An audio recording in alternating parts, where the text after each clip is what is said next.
아빠가 읽어주는 땅끝 선교지에서 온 편지. 오늘은 바울 선교회에서 파송한 이기준, 김선덕 선교사님의 선교 보고입니다. 자, 얼굴은 이렇게 나와 계시죠? 여러분도 아시지만 아프리카가 지금 굉장히 힘든 상황이 있습니다. 아까 제가 지도를 한번 보여드렸는데, 여기가 저도 몰랐던 나라예요. 라이베리아. 정말 생소한 것입니다. 진짜 오지라고 보면 되죠. 제가 섬기고 있는 것이 인도네시아 니아스 섬인데, 저희 교회가 여기는 정말 제가 처음 본 곳입니다. 세네갈, 서사하라, 모로코, 알제리, 바로 옆으로 이집트가 있지 않습니까? 나이지리아, 베닌, 가나, 토고, 코트디부아르, 기니. 되게 우리 올림픽 때 그때 이제 제가 잠깐 이 나라를 들었는데, 자, 오늘은 라이베리아입니다. 라이베리아. 네, 거기에 몬도비아에서 지금 선교하고 계시는 이기중 김성덕 선교사님의 내용을 보도록 하겠습니다. 먼저 이 나라의 정보를 알아야 될 것 같아요. 라이베리아는 대서양 연안 서아프리카에 위치하며 기니, 코트디부아르, 시에라리온과 인접해 있다. 코트디부아르나 기니나 시에라리온은 제가 가끔 우리 국제 올림픽이나 올림픽 대회 때 이렇게 기 들고 나올 때 이제 많이 들어봤는데, 제가 라이베리아는 처음 들은 것 같아요. 아무튼 이 라이베리아, 자, 미국 해방노예가 중심이 되어 1847년 세워진 아프리카 최초의 공화국이다. 그것도 아프리카 최초의 공화국이네요. 에볼라 바이러스 창궐과 내전을 겪었지만 지금 이 아프리카는 항상 내전이 문제입니다. 내전이. 네. 그 내전 때문에 겪었지만 점차 안정이 돼가고 있고요. 다행입니다. 도로가 거의 포장되어 있지 않고, 우리나라도 예전에 60년대 제가 살 때는 도로 포장이 안 돼서 맨날 학교 갈 때 비 오는 날은 진흙을 밟고 다녔거든요. 고무신 신을 때라 어쨌든 진흙 안에 그 고무신이 이렇게 처박혀서 발이 안 떠져서 결국 고무신을 손으로 빼내야 되는 그런 도로 상황을 겪어봤기 때문에 잘합니다. 지금은 정말 우리나라는 정말 부강한 나라입니다. 세계 10대 수출국 안에 들어가지 않습니까? 예. 그래서 지금 포장 안 된 도로가 없을 정도로, 아무튼 그런 상황이고요. 기아가 매우 심각하다고 합니다. 1인당 국민소득이 458달러, 지금 우리가 3만 달러를 보고 있지 않습니까? 극빈 개발 도상국 중에 하나입니다. 한국 정부가 여행 제한지로 정하고 있기 때문에 여기 지금 선교 가신 분은 정말 최악의 상황이 아닌가 싶네요. 한국에서 라이베리아에 가려면 다른 나라를 경유해 가야 되는 상황입니다. 어떻게 보면 목숨을 건 정말 이분들의 뼈아픈 정말 죽음을 각오하고 가시는 것 같아요. 자, 그러면 이분이 왜 이 나라를 택했는지 한번 이기준 김성덕 선교사님의 라이베리아를 선정한 그 의미가 여기 나왔을 것 같습니다. 자, 비행기 창문 너머로 바라본 라이베리아의 풍경은 마치 한국의 1960년대에서 70년대, 제가 67년생이거든요. 그러니 제 어렸을 때 그쪽이네요. 같았다. 꿈꾸며 기도해왔던 땅을 밟았던 그날, 설렘보다는 두려움이 날 사로잡았다. 그럴만도 합니다. 여기가 여행 금지구역이었으니까요. 여행 금지구역이면 뭔가 정치적으로나 안정되지 않은 곳이기 때문에, 설렘보다는 두려움이 사로잡았다. 그렇게 첫 선교지에서의 생활이 시작되었다. 처음 2년 동안 우리 주된 사역은 현지 언어를 배우고 문화에 적응해 가는 것이었다. 대부분 선교사님이 그 가실 때는 미리 언어를 좀 배우고 가시는데 이분은 이제 거기서 직접 완전히 맨 땅에 헤딩하듯 시작된 것 같습니다. 그 기간에 우리는 가족 모두와 함께 큐티를 하기로 했다. 네, 결국 가족이 다 갔네요. 아, 이거 쉬운 일이 아닙니다. 예, 혼자 가면 모르는데 가족들이 다 간 상황이라 온 가족이 매일 같은 본문 말씀으로 하는 큐티는 우리의 삶에 생기를 불어넣었다. 그런데 고국의 경제 상황이 어려지면서 그 여파가 우리에게도 미쳤다. 때마침 집주인이 집세를 올렸고 우리의 가정은 이것을 감당할 여력이 없었다. 안 그래도 낯선 땅에서 거주지를 옮겨야만 하는 상황은 내 마음 어딘가에 숨어있던 두려움을 끄집어냈다. 터가 흔들린다는 거는 정말 이거는 말할 길이 없습니다. 저도 거의 2년 단위로 집을 옮겨 다녀왔기 때문에 그 마음을 알 것 같습니다. 특히나 여기는 상황이 더하죠. 나도 모르게 불평이 많이 튀어나왔다. 막상 좁고 통풍이 되지 않는 어두운 집으로 이사하게 되었을 때 태어난 척하던 큰딸이 울먹였다. 갑자기 저도 가슴이 먹먹합니다. 저도 딸을 키우는 아빠로서 그 선교사님의 마음이 아주 더 와닿습니다. 눈물이 날 정도입니다. 부모로서 특히나 본인이 겪는 거라면 상관이 없는데 정말 사랑하는 눈에 넣어도 아버지를 딸이 이렇게 울었을 때는 정말 가슴이 무너졌을 것 같습니다. 어른인 나도 속상한데 사춘기 아이의 마음은 얼마나 복잡할까요? 특히나 또 사춘기라니까 더 하네요. 그건 큰 상처가 되는데 생각하며 성경을 펼쳐들었다. 그렇죠. 이때는 말씀밖에 없습니다. 하나님은 내가 고통 중에 여호와께 부르짖었다니 여호와께서 응답하시고 나를 넓은 곳에 세우셨도다. 시편 118편 5절이었습니다. 가슴이 메이지만 읽어나가겠습니다. 말씀으로 내 두려움과 불안을 씻겼다. 좁은 곳에 거하게 되었지만 영적으로는 더욱 넓은 터전에 우리 가정을 세우실 하나님의 은혜를 기대하게 되었다. 이렇게 묵상한 내용을 가정 예배 시간에 나누었다. 토라져 있던 큰아들이 말씀을 듣고 감동해 엄마 아빠를 위해 함께 기도해 주었다. 토라졌던 큰딸이 이건 정말 하나님의 은혜입니다. 더 감동이고요. 좀 눈물이고요. 이건 간증입니다. 그 뒤에도 우리는 무슬림 집주인이 신고해서 급하게 처소를 옮기기도 하고 억울한 일과 모험을 당하기도 했다. 꼭 사도 바울이 겪었던 고백과 같은 것 같습니다. 40대의 그 매를 한 대 감한 매를 3번이나 맞았던 사도 바울. 수많은 강도의 위험, 하나님의 복음을 전하기 위해서 그가 1차, 2차, 3차 복음 전대를 하면서 마게도니아 지역을 통해서 그 얼마나 많은 강도의 위험, 물의 위험, 수많은 위험을 당하지 않았습니까?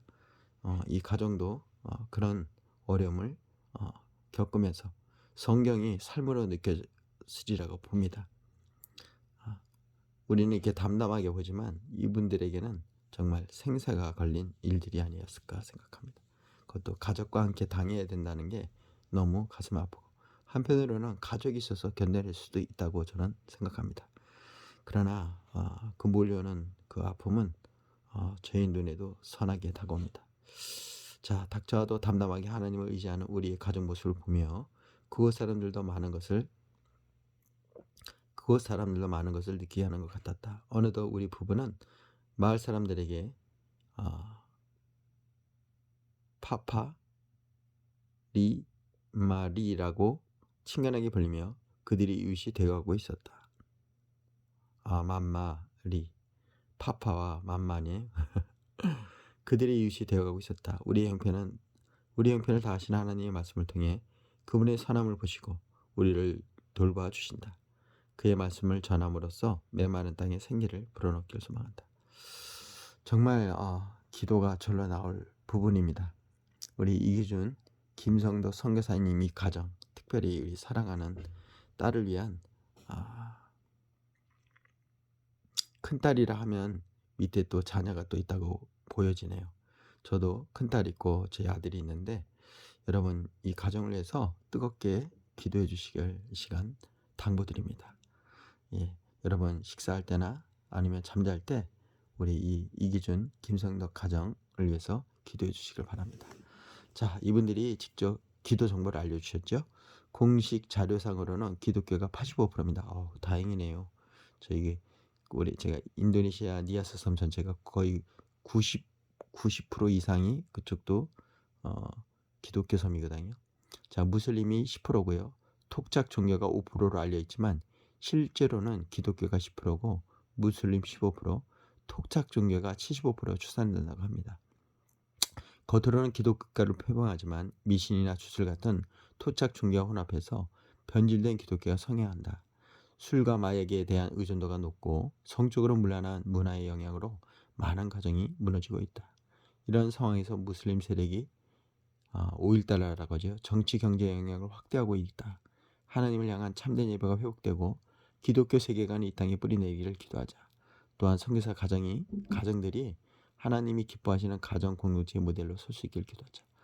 이게 선교사 가정들이 있나 봅니다. 이분뿐만이 아니라요. 그렇죠. 이런 곳에서는 서로 네트워킹하면서 서로 의지하고 정보를 교환하면서 살아야 될 것 같습니다. 자, 특별히 이기준 김선덕 선교사님의 기도 제목을 보도록 하겠습니다. 라이베리아 국가 부정부패가 척결되도록. 아무튼 이 아프리카는 딴 거 없어요. 부정부패. 이게 또 내전이 있던 상황이라 정상적인 어떤 민주주의가 꽃피울 수 있는 상황이 아닌 것 같습니다. 또 톡착 종교와 결합해 변질된 종교 문화가 뿌리 뽑히고 바른 기독교 복음이 회복되도록. 이스라엘도 종교와 정치가 이렇게 합작이 되어서 결국 부패되고 변질되지 않았습니까? 거룩한 성 예루살렘 성 자체가 정말 그 종교자들과 이런 그 제사 자체도 그 재물 자체도 이렇게 사고 파는 그런 상황에서 제일 먼저 하신 일이 성전 청소를 하지 않았습니까? 내 집은 만민이 기도하는 집이라 하시면서 여기 정말 라이베리아 그나마 그래도 여기가 기독교 국가라는 공식 성상으로 돼 있는 것처럼 이곳에 하나님의 예수계열 같은 마른 뼈와 같은 곳에 정말 성령의 바람이 들어가서 살이 붙고 정말 기독교가 다시금 부흥의 이 아프리카에 어떤 부흥의 깃발을 드는 라이베리가 되길 시간 축복합니다. 특별히 몬도비아에서 선교하시는 우리 이준기 김선덕 선교사님 그리고 큰딸 그리고 또 그 자녀들에게 하나님께서 보호하시고 인도하시고 그들을 통해 이루실 하나님의 놀라신 계획을 봅니다. 아까 여기 보면 파파 맘마라고 하지 않습니까? 그만큼 이분들의 삶이 얼마나 그리스도의 삶을 살았는지 그리스도의 향기를 발했는지 성김이 있었는지를 알 수 있겠습니다. 우리가 더 뜨겁게 기도해 주셔서 이분들의 선교가 정말 아름답게 열매 맺고 싹 피우도록. 여기 보면 어린이들이 참 다음 세대들이 이렇게 많이 있는 거 보니까 희망이 있어 보입니다. 아까 제가 눈물이 울컥했는데 여러분 그 안에 하나님이 역사하실 수 있도록 우리는 중보할 수 있도록 그 시간을 갖도록 하겠습니다. 그리고 라이베리아 땅을 덮고 있는 성적 문란함이 사라지고 정결한 문화가 자리 잡도록. 성경에서 보면 다 이 성적인 문란입니다. 그 간음이죠. 호세아도 그래서 하나님께서 호세에게 음탕한 고매를 붙여주지 않았습니까? 창녀를요. 그래서 내 마음을 좀 알라고. 이스라엘이 하나님의 신부인데 그 신부가 매일 성적 타락하고 자기가 남편을 떠나가서 또 그걸 데리고 와야 되는 호세아의 그 심정을 통해서 내 마음을 알라고 이렇게 하신 거거든요. 자, 또 하나님을 경외하는 선교사 가정이 되도록. 네, 이분도 힘드실 것 같습니다. 네, 사랑하는 딸도 아까 지금 두 자녀 이름이 여기 있네요. 도연, 서연. 큰 딸이 도연이면 서연이 여자 이름 같은데요. 딸 같은데 하나님의 말씀 안에서 균형 잡히게 성장할 수 있도록. 자, 여러분 이 선교사 가정을 위해서 뜨겁게 기도해 주시길 바랍니다. 오늘 특별히 제가 이거 읽을 때 제 감정이 좀 북받쳐 올랐는데요. 지금도 또 갑자기 또 눈에 눈물이 좀 고이기 시작하는데 여러분 우리 이기준 김성도 선교사님 특별히 우리 도연이와 서연을 위해서 기도해 주시길 바랍니다. 제가 기도하겠습니다. 할렐루야. 사랑해 주셔서 감사합니다. 딴 것까지 하나님의 사랑을 받아 전할 수 없어서 전할 수밖에 없는 그 열정을 가지고 정말 여행 재앙 지역이라는 그곳에 가서 자신의 생명을 온전히 하늘의 미랄이 되고자 간 우리 이기준, 김선덕 우리 선교사님을 위해 축복합니다. 하나님 위로해 주시고 그들에게 비전 주시고 또 말씀으로 위로해 주시고 물신양면으로 합력하여 선을 이룰 수 있는 하나님의 놀라우신 뜻이 우리 이기준 선교사님 가정에 역사하여 주시옵소서. 특별히 우리 두 자녀 도연 선녀이니까 엄마 아빠의 정말 기도의 중보자의 천병이 되게 하시고 엄마 아빠의 전통의 화살과 같은 정말 조역자가 되고 동역자가 되길 이 시간 축복합니다. 하나님 이 라이베리아의 부정부패가 척결되게 하시고 독자 종교로 인해서 변질되지 않도록 순수한 하나님의 백성들이 일어설 수 있도록 바알에게 무릎 꿇지 않았던 하나님의 백성들을 모아주시옵소서. 라이베리아를 땅을 덮고 있는 이 성적 무난함은 이 시간 나사렛 예수의 이름 안에 떠날지어다. 하나님의 성결의 영을 부어주시옵소서. 하나님이 하나님을 경외하는 선교사의 가정이 되도록 이 시간 축복하여 주시옵소서. 아버지 여호수아처럼 오직 나와 내 집은 여호와 한 분만을 섬기겠다는 그런 신앙의 고백에 우리 이기준 선교사님, 김성도 선교사님 가정에 기도 제목이 되게 하옵소서. 하나님 역사하실 줄 믿습니다. 눈동자같이 보하시고 천군 천사를 파병하여 주셔서 라이베리아에서 아무런 사고가 생기지 않도록 주님 눈동자같이 보여 주시옵소서. 축복하여 주시옵소서. 예수님의 이름으로 기도했습니다. 예, 오늘은 거룩한 주님의 날입니다. 오늘 특별히 부활의 아침에 이렇게 이기준 김성덕 선교사님의 삶을 볼 때 정말 감동이 됩니다. 오늘 예배 드릴 때 이분들을 위해서 기도하시고 이기준 선교사님 가정 특별히 두 자녀 큰딸 도연이 또 서연을 위해서 여러분 기도를 부탁드립니다. 저도 기도하겠습니다. 예, 이 아프리카 땅에서 정말 여행 금지 지역이라는 그런 곳에 가서 하나님의 복음을 전하는 이 아름다운 선교가 아름답게 열매 맺을 수 있도록 다시 한번 뜨겁게 축복하며 기도하고 있습니다. 여러분도 함께 해주실 줄 믿습니다. 예, 너무 감사한 거는 제 이 사이트가 벌써 320명에 가까운 구독자가 생겼습니다.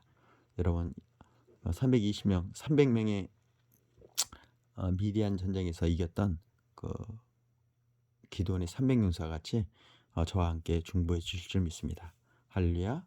오늘 하루도 승리하시고 특별히 선교지에서 온 편지, 땅끝에서 온 편지를 통해서 여러분들이 삶을 한번 돌아보시고 선교의 사님들의 마음을 공감해 주시고 또 특별히 우리 큰딸 이게 지금 사춘기에 있는 이 도연이 서연이가 하나님 말씀 안에서 잘 성장해서 이 이기준 김성덕 선교사님의 아들 딸로서 또 중보자로서 동행하는 엄마 아빠의 그 정말 전통의 화살 같은 자녀들이 될 수 있도록 시간 다시 한번 뜨겁게 기도해 주시길 뭉클한 마음으로 이렇게 전합니다.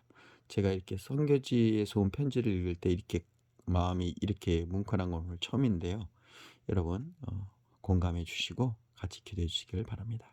예, 사랑합니다. 오늘 거룩한 주님의 날, 부활의 날, 주님의 날을 이 시간 아름답게 예배 드리시길 다시 한번 여러분들을 사랑합니다. 예, 축복합니다.